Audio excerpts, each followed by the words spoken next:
a classroom, these are the things that have to be okay and feel safe from the child's perspective in order for them to learn. So they have to feel sensory safe. If they don't feel safe in the environment, if something is too loud and too crowded and their body is on edge, none of the rest of the stuff is getting in. It doesn't matter how awesome that teacher is, a child cannot learn while a fire drill is happening or there's like chaos always in the classroom. So if they feel sensory safe, then we need to look at the safety of the relationship. So I work with lots of kids who will say, the building feels fine to me, the classroom is fine, but I don't like that teacher's tone of voice. I don't like how they talk to people. I don't trust them. And that's the other huge breakdown to learning is if a student doesn't trust the person who's giving them the information to learn. And so those are the two most important is sensory safety and relational safety.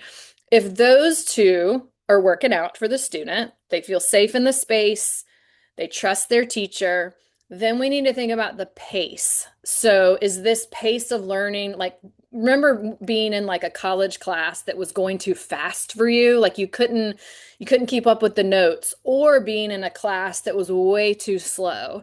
So, you'd be distracted and you'd be bored and, doing other things. And so we can't always align the pace, obviously, and it actually is part of being a student and learning to be a student and learning to share space with people for there to be some margin of error here where I can tolerate things that go slowly, I can tolerate things that go quickly. But if it's always out of alignment with how your child learns, like if one of my kids is always on the move, always, and he needed a magnet school where he was changing classes even in elementary school. I just knew that for him, instead of being in the same room every single day.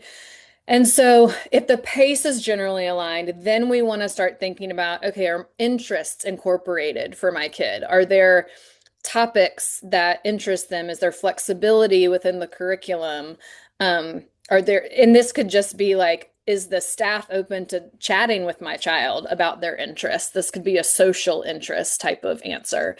And then if that is aligned, then we sprinkle on top some strategies like, if they need extended time or they need flexible seating, these are just the strategies. What I see happen too much is that the sensory safety or the relationships isn't there and we're just throwing strategies on top and nothing is taking, and usually it's because that foundation is